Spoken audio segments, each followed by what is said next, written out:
And record. Hey guys, just got out of work. Had to do a double shift. Just gotta get back from driving through traffic in Boston. But I got home to find this. And this, my friends. Oops. What's this?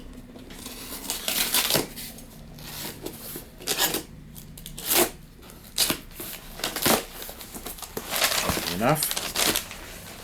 This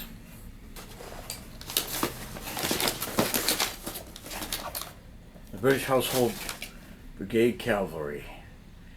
This is the lifeguards, right? So I have a box of the lifeguards. Very cool. Second box, lifeguards. Blues.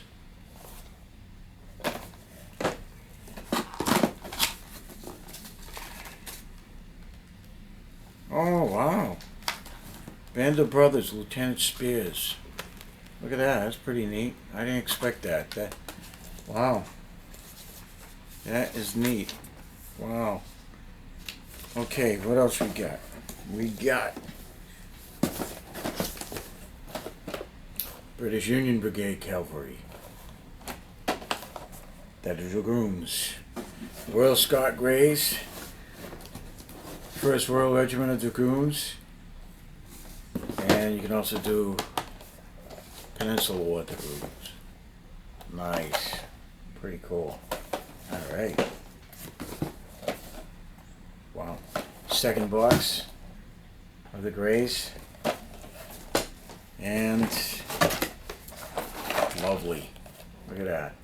Highlander Regiment. This box is heavy. This box is heavy. So let's see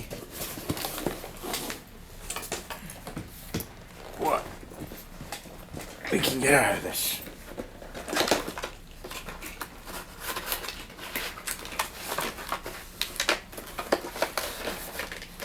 Wow. Whoa. Okay. Alright. It's going to be tough. And it's going to bend. Maybe break off a bit. That's going to be tough. Yeah, we got one band that broke off already. So look at that, guys. The Highlanders.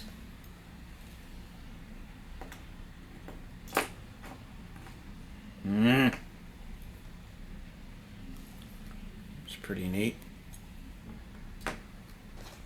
This one has band that broke off, so I'll have to do a little bit of repair work for him.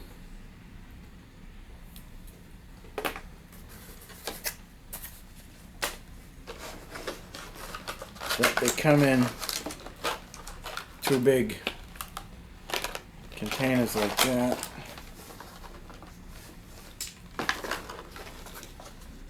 They look pretty cool. Yeah. And that there. Very nice. Very nice. Whoops. What else we got? What else we got? Oh, here's a piper. Pretty neat.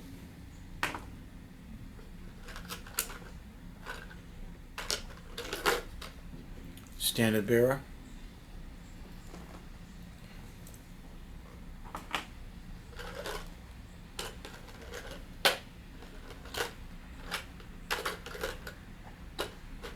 Okay.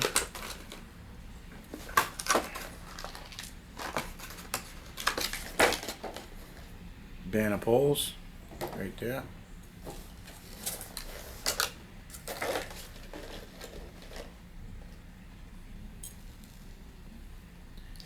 I don't know about losing the bayonets are pretty fragile. That's the thing about this box set. CO.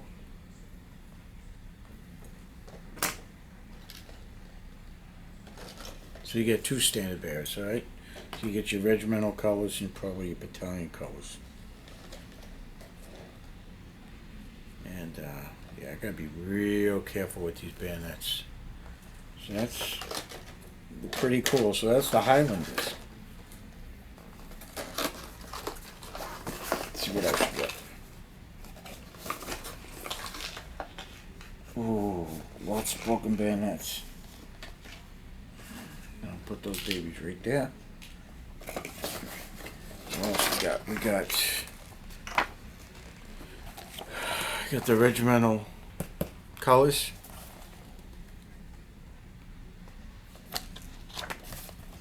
A large portion of the British Army has long been composed of the Irish and Scottish troops, men with traditional hardiness and fighting spirit. Wellington welcomed these hardy men into the British Army, firmly believing them to be the most reliable and solid of regiments.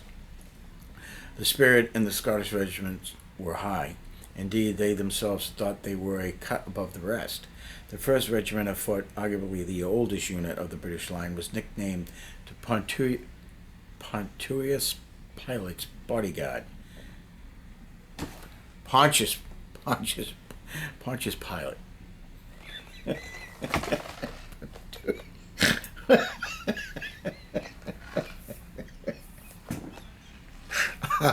I am tired.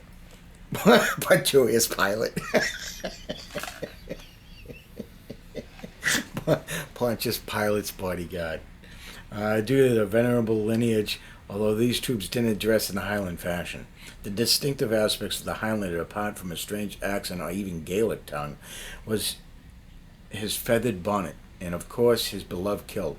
If that was not enough to worry the enemy, the pipes certainly could.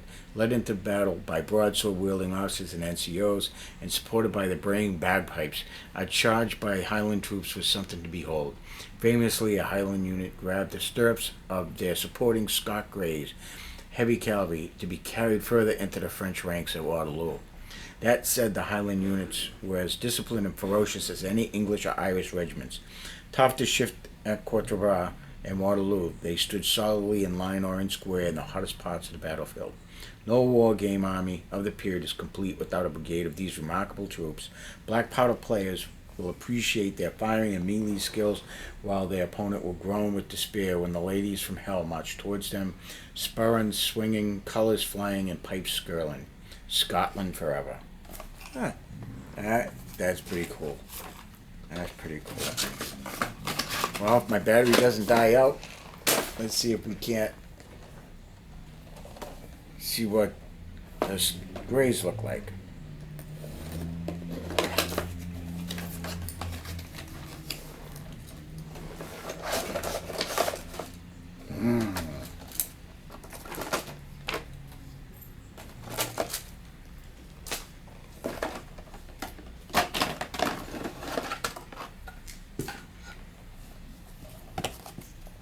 Union Brigade. These are the Scott Greys, guys. Hopefully you can see that. I know I'm rushing, but I have to get a few things done. So 12 multi-plastic and metal 28mm British Cavalry models. The 2nd Union Cavalry Brigade was formed with 3 heavy dragoon units, the 6th Inskilling, the 2nd Royal Scot Greys, and the 1st Royal Regiment of Dragoons. These fine units from 3 distinctive countries were to go down in history for their devastating charge at the Battle of Waterloo in the afternoon of Sunday the 18th of June 1815.